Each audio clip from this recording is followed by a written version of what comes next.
Dans la vie, il peut arriver que nous nous trouvions dans une impasse. Et là, la tendance est de se décourager.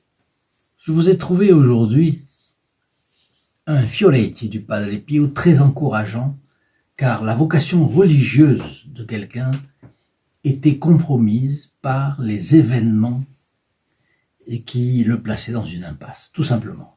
Comment est-ce que le Padre Pio va-t-il résoudre la question? C'est ce que nous allons voir maintenant. L'histoire que nous avons aujourd'hui se passe pendant la Deuxième Guerre mondiale.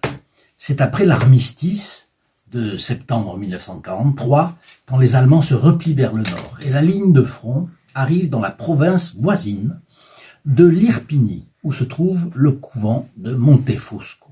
À la fin de ce mois, certains régiments de soldats alliés campent dans le jardin du couvent, et une nuit, les avions allemands bombardent ces positions-là, bombardent Montefusco. Évidemment, les religieux se réfugient dans la cave, vous vous en doutez.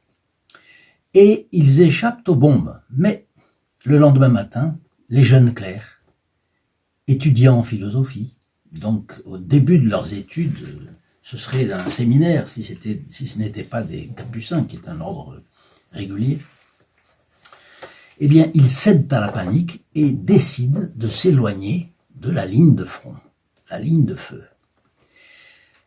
Sans autorisation de leurs supérieurs, donc, certains s'éparpillent dans les couvents voisins et d'autres se réfugient même dans leurs villes respectives, c'est-à-dire dans leur famille.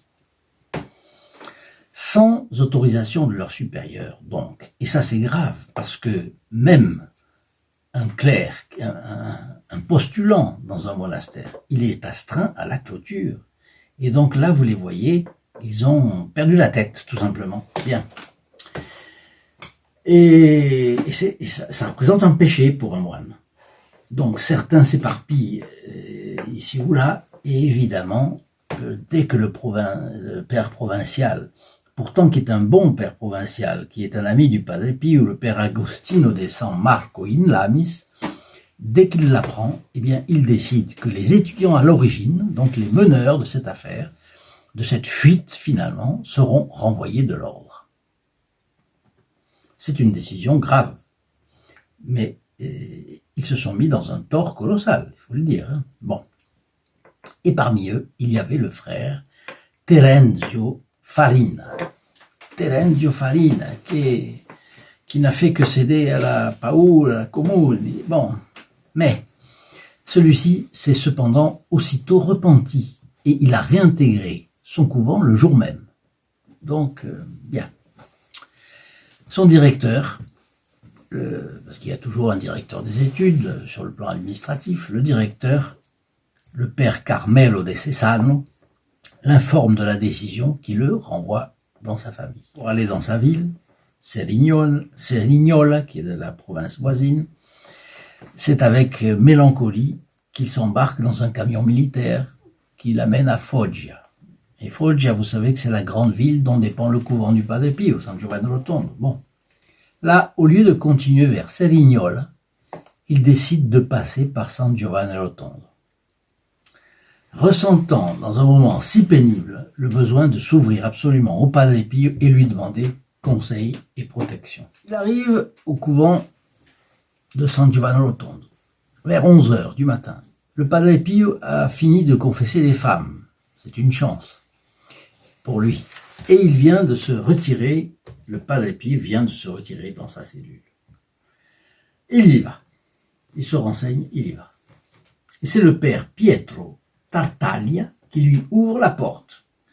Parce qu'il passait justement à San Giovanni Rotondo voir le Padre Pio sur le chemin de Rome, parce qu'il allait à Rome où il allait suivre les cours de la faculté de théologie, ou de droit canonique plutôt, de l'université grégorienne, c'est-à-dire la très bonne faculté des jésuites à l'époque.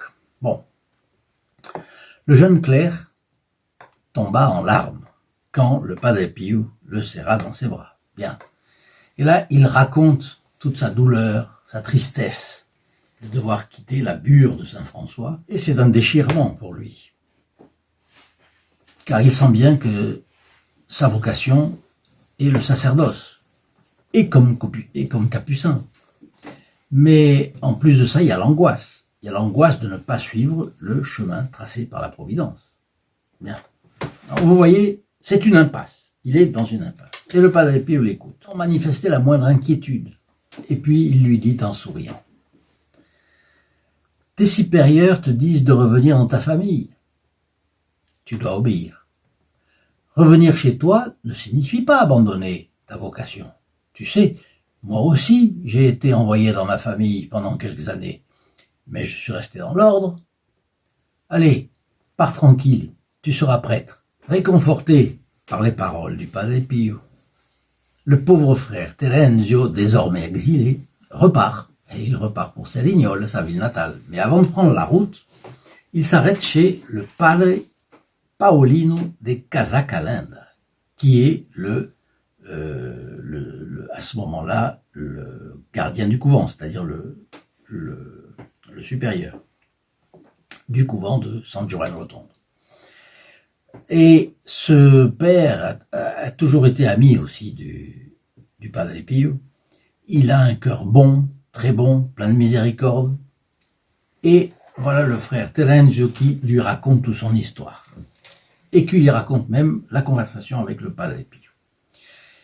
Ayant passé quelques années avec le Padre Pio au couvent de San Giovanni Rotondo, ce bon frère, le père Paolino de Casacalenda, connaissait bien le poids de ce que disait le Padre Pio.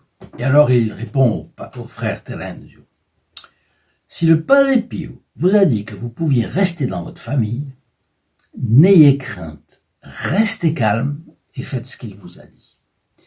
Le jeune est revenu chez lui.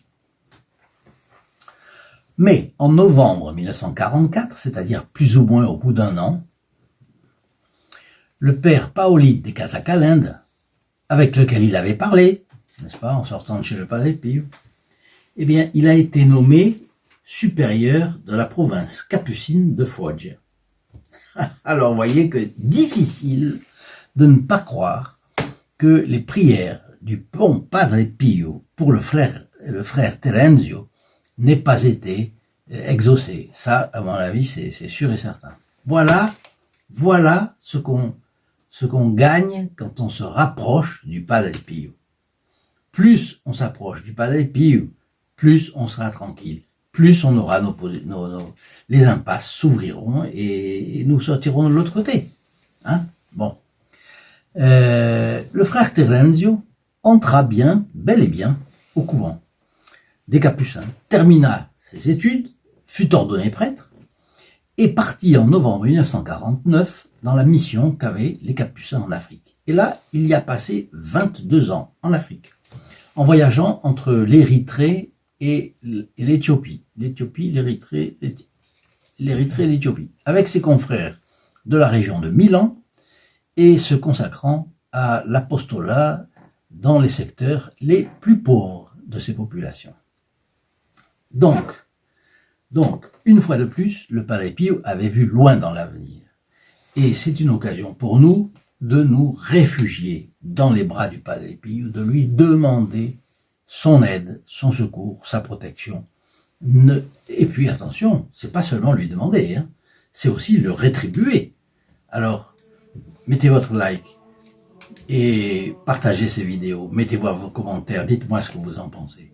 Et je vous souhaite une très très bonne journée avec le Padre Pio. Au revoir.